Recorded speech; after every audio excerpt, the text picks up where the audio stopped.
Well, hello, everyone, and welcome to this episode of Things That Matter with me, Martie McNabb. If you've been following along for a while, or even if you're brand new, this show is all about the stories that get attached to the things that we surround ourselves with, we adorn ourselves with, the things that we keep, the things that matter, and the things that we'll leave behind. Basically, these are the stories of our personal museum, which I feel like our homes are like our personal museums. And I have hosted over 400 events, both in person and virtual, over the last decade plus. And I've never tired to hear these stories. I just have absolutely love it. And I can't imagine not continuing to listen to the stories. And anyway, without further ado, I want to introduce today's guest. So, Jacob Kendall, I ended up meeting through LinkedIn. So it appears, you know how LinkedIn is one of those interesting spaces where you kind of overlap and you see people like commenting or liking or sharing similar information. So I think that that's how we kind of like the pro-aging, the anti-ageist stuff, the third act, the what is next, how can we create a new vision of what aging looks like. I think that's how Jacob and I kept on like finding one another. So anyway, that's how I ended up meeting Jacob, and he is a gerontologist.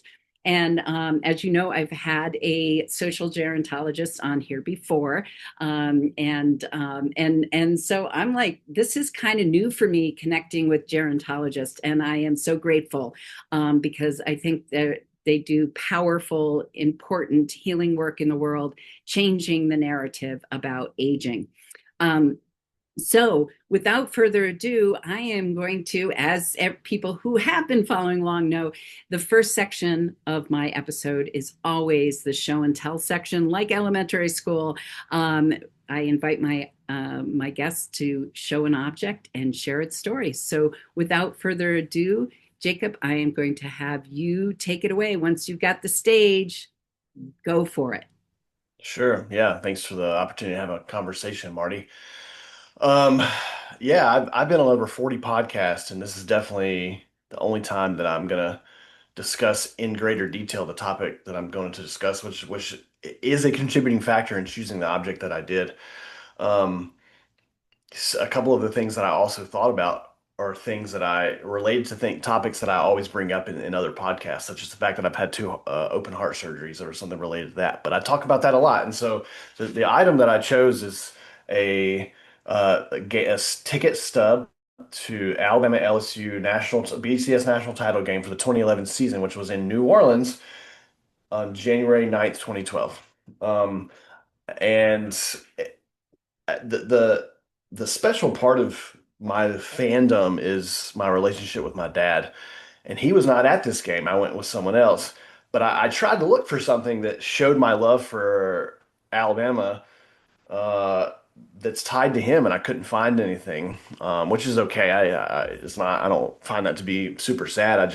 I even when I see this ticket, even though it wasn't there, I think about him because that was like a culmination of having grown up as an Alabama fan, and I finally got to see them win a national title in person.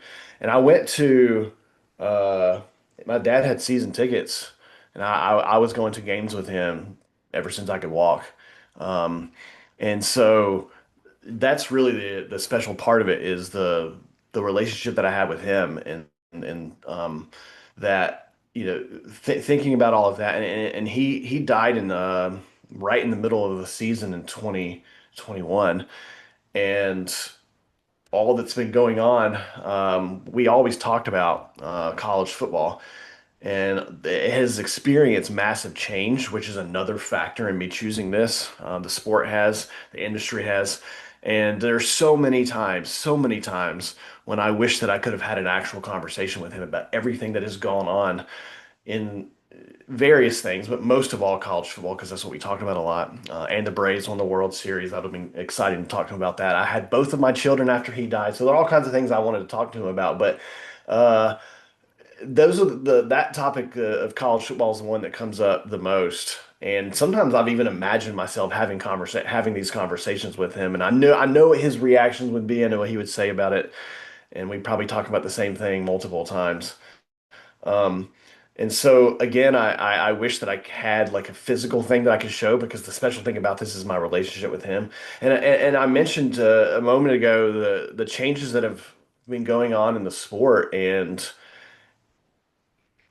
I don't think going into the details of that. If anyone else listening is another fan, then I'll say the NIL transfer portal and things like that are changing the game drastically. If you know the game, you'll know what I mean. And it's getting to the point where I've had conversations with my wife and my mom and several close people, my brother and other close friends who are also Alabama fans, and I asked them the same question. Because of these changes, do you find yourself liking the game less and less? And my answer is yes, and all their answers are yes. And I can imagine, I never used to think this, but I can imagine a time in the future when I don't care nearly as much as I used to. And sometimes I feel guilty about that because I'm like, man, what would my dad say? But quite frankly, I think that he would agree if he were alive. And that makes me even more glad that I got to see them win a national title while Nick Saban was the coach, the greatest coach of all time. And so, in looking back, that was fairly close to the end of the previous era. And so it really was kind of a culmination for me, having grown up going to the games with him and being with him at home for so many games as well. And anyway, that's why I chose that item. It really goes back to him, not to the game itself. Yeah, that I don't remember if you had any other specific questions. Feel free to ask something. Well, one of the things that I wanted to say, Jacob, is I, I, I love this in lots of ways. One is um, uh, that it's a representative object. It's not like specifically the game that you went to with your father, but it's a representative object of. And when over the 400 plus events, people have always asked me like, what was my favorite thing that people and at this point there's thousands of things that people have brought, and but the one that sticks out is this woman.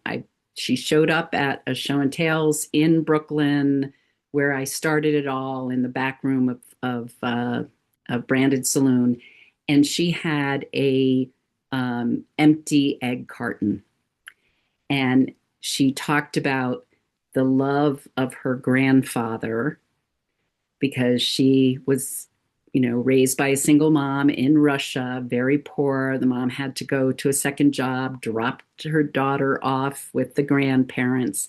And the grandfather, who didn't talk very much, didn't show a lot of affection, how he showed his affection is by making her an egg every time she would go. So, and because they were poor too, that was significant. So I love that this is a representative object. The second thing is that what you were saying about sports and how things have changed. And every once in a while, I think I do have a theme. I've got 27 themes for show and tales right now. And one is my favorite thing, the sports edition. But I never was really raised with, in the sports thing. It's like my father did tennis. I rode horses, but not like sports, like going to games like you did, and that experience of sports. And every once in a while, I think I lived in Brooklyn for 28 years, and certainly heard of the Dodgers and the whole experience, and history. Like we talk about history, and I think I probably would have loved sports and been excited about it back in those days when it was the best. It's right now, my experience has been it's the best team that money can buy. And to me, it's just like, I'm sorry, but that's not interesting to me. When we had more of a level playing field, and it was just who, whatever. And there was like, somebody's making $25, like a game or whatever. Like when there was some balance in it all, I might have been super excited about it, but now Yeah, it's just sort yeah. of like, mm. So anyway, I just and I love the that you got to go see that and that they won that time, and before you're feeling a little disillusioned with how things are going now, but you had that experience, and I'm sure you shared that experience with your father, because you said your father passed in 21, but this event was in 2012. Yeah. So you Yeah, shared the experience, you just didn't go to the game with him. correct. Yeah. Okay. And he had previously gone to a national title game, I think in the 70s, in the Oh, same also in New Orleans. And I was living in New Orleans at the time. oh, I took advantage of it because I'm like, what other time am I gonna be able to see my team playing a national title game where I don't have to pay for room and board because I'm already living there? So perfect. yeah, and it's you're right. One of the things I don't like about it is that it's, I grew up in Alabama, obviously, and I still live I've lived all over, but now I'm living back in Alabama. And we don't have any pro teams, and so high school and college sports are the big things here. But maybe that's a contributing factor. But I mean, objectively, I never liked pro sports as much because they just buy their teams. The Yankees. I'm sorry, the Yankees bought their teams back in the 90s. Yeah. Um, but now that's becoming the case at the college level, and I'm like, it's becoming the things I don't like about the pros, and this is going to be a segue also because I think you're going to ask me what about what do I care of what happens to this object? So Yes. Yes. Perfect setup for me, Jacob. So perfect. So yes, as you know, as I had mentioned before, there's only one follow-up question that I ask all my guests, and that is, what would you like to have happen with this thing that matters to you, yeah, because of its connection to your dad, especially? What do you want to have happen with it when you're dead and gone? yeah. Well, I think there are a couple of reasons why I don't think that I'm going to care that much. Hmm. Uh, One, my family's never really been hugely tied to keeping physical things. We're very much on memories and traditions and things like that. Uh, so that's one thing, but kind of more to the point with what the issues that I'm having with the sport these days is like, well, now my dad is gone. He was the strongest tie I had to the game, and my brother, my mom, and other people are big fans. But again, we're all seeing the same trends and I no longer live. His season tickets just faded off into the ether after he died. I think it took a couple of years, but we just stopped. We didn't continue those on, and so we lost that. I don't live in a place where I could easily attend games. I live much farther away now, and the reason that I have grown up loving Alabama football, and I like the other sports as well, Yeah. basketball and softball, but I love all those things. But it's football is way up here. It's because of going to the games with my dad. But if I step back, and I've had these conversations with my wife, if I step back, I think that there are some bad things about the sport. It's highly masculinized. um, I think it's dangerous with all the studies with concussions and CTEs. And, my wife and I, now that we have two young children, we're talking about, well, what if they're interested in this, that, or the other sport? And I don't know how we're going to approach it if they're interested in football. We have a son and a daughter. If any of the interested in football or something like that, like it's dangerous. And so now's the time is ripe for me to, and I actually am questioning this. Do I want to go through deconstruction of this? Do I want to do that? And my wife and I both kind of gone through some deconstruction when it comes to religion, but this is so important to me. It's so deeply embedded that I think it would be that kind of process. Right. And do I not even want to worry about it trying to be a thing in my kids' lives because I don't like the sport as much anymore. My dad is gone. I'm not going to the games anymore, and I'm mostly focused on the negative aspects, some of which have always been there, some of which are new. So Mhm. when it comes to an object like this, I think it's becoming more and more of a memory and less of tied to a physical thing. So I don't know that I really care. That was a really, really long, convoluted answer to the question, No, but I don't know that I really care. yeah, I especially don't think it's going to be important if my kids don't get into it, which is, that's the question we have right now. yeah, yeah. Well, I appreciate the concept of deconstruction in it, and I think the thing is that sports, I think so much of it is about community, right? Yeah. Uh, Memories, community, connections, that feeling of being a part, belonging, right? And so when you also said deconstruction, religion, that's also that same thing about community and connection and belonging.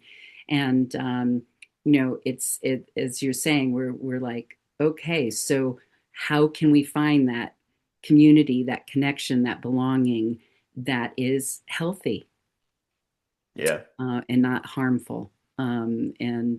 So I really Yeah. appreciate you bringing that up, Jacob. I think a lot of people are grappling with those same things, and that's perfect. As I said, I had somebody who was just like, I don't care what happens to, like, there's plenty of people who are like, I don't care what happens to this. It's like, because again, I am not,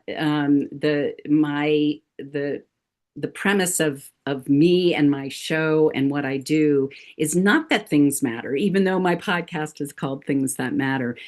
It's the stories that get attached to the things. And Yeah, absolutely. Yeah. those are the things that matter. And like you said, you don't keep things necessarily, but you have these rituals, these traditions, these stories memories that you tell. And that's the most important thing, is that your kids know about, like, you tell stories about your dad. So they know, they know where you come from, like where, how you were influenced by your dad and the connection with your dad, and that they hear the stories. That's what's the most important, not the actual physical ticket. But anyway, I truly appreciate you sharing that. And so, this is the time in the podcast where I invite you to tell my audience a little bit more about you and the work that you do in the world, and how they can follow and connect with you and all of those good things. And I am going to turn the floor over to you once again, and then take it away. All right. Yeah, thanks. Well, before you hit record earlier, you asked if I'm also a social gerontologist because we have a mutual connection, and she refers to herself that way. And I said I use a number of different terms depending on the context. The most important thing to me is that I'm a gerontologist, so I study aging, but I have a broadly interdisciplinary background. So I have way too much education. I've examined gerontology from the perspective of biology, public health, social work, and most recently, I completed a seminary degree in this past August. And so if I'm speaking to a church, I might say, oh, I'm a theogerontologist. If I am kind of speaking, sometimes I'll say public health gerontologist or gerontological social worker. It just depends. I haven't found a good term to capture broadly interdisciplinary gerontologists. I'm trying to. Any suggestions, I'll take them. But what I do is speak about to health leaders, church leaders, and others, sometimes medical providers, about how there's a lot more that we can be doing to help ourselves out and help our older relatives out in a rapidly aging society. And I created this model called 4D aging, for four-dimensional aging. It's just based off the four dimensions of space-time, because I think when it comes to health and healthcare and public health, we tend to try to apply one-dimensional solutions to four-dimensional problems. That we live in four dimensions. Why are we thinking about these concepts from the perspective of just one dimension?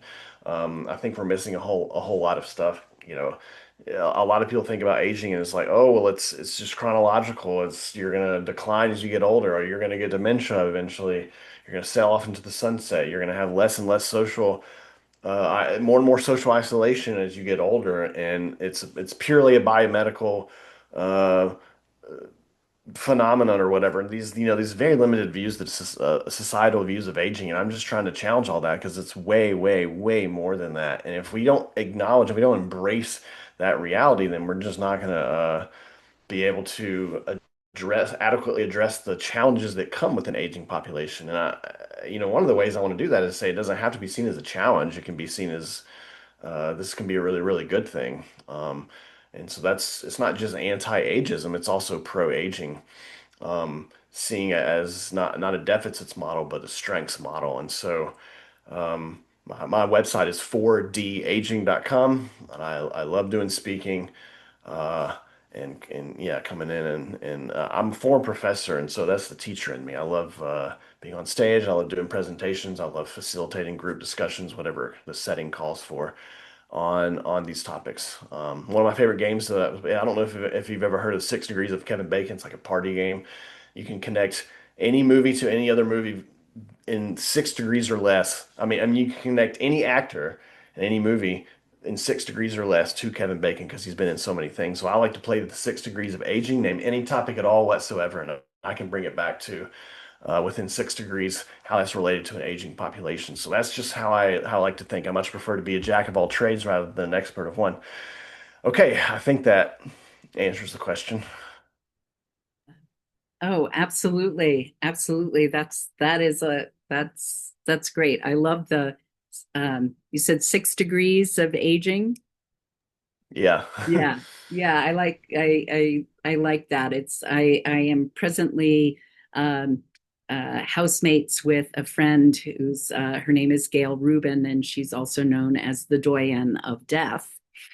She's been a thanatologist and a death educator for like 15 plus years. And so she'll do the same thing. Like, and she's working on a book right now called 98.6 Mortality Movies to Watch Before You Die. And Oh, I so, love it. Oh, I need to. Is she on LinkedIn or give me her email address? yes. One of my favorite courses I designed and taught was thanatology, and I never knew anyone who knew the definition of that. So I'm glad that you used it. And I love movies too. Please connect me with this. Well, you had said something about movies, so I'll definitely connect you. So it was just like, it was perfect because she watches every movie from that angle, like Hmm. every single one, like, and it's like she's going to do one about, 2025 and and it's like Hamnet, obviously a mortality movie, Hmm. and a bunch of other things that I wouldn't necessarily, without having been exposed to her, start looking at things like that. And so Yeah. you're saying that you're doing the same thing in life, is that your lens that you look at is okay, so how is that connected to this inaccurate narrative about aging, Yeah. and this one-sided or one-dimensional thing. And so anyway, I'm looking forward to. I know that you mentioned something about maybe doing a book, and or different things that you've got in the hopper. Having young children makes it hard, I am sure, Jacob. But um, Yes. and and Yes, it does. Some of the things that I and, want to do are a little bit longer term.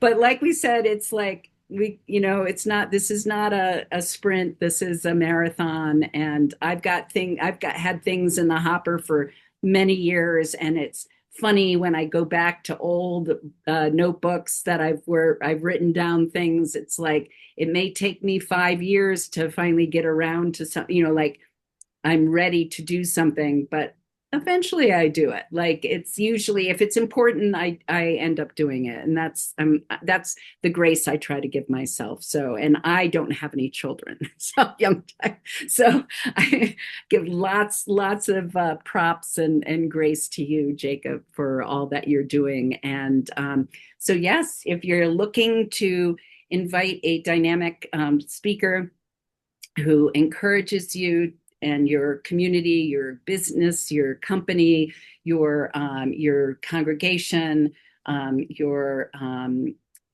community, to think differently about aging, and what possibilities, what opportunities and possibilities there are instead of instead of you know some challenges or problems or whatever to solve. So please reach out to Jacob. All of this information will be in the show notes.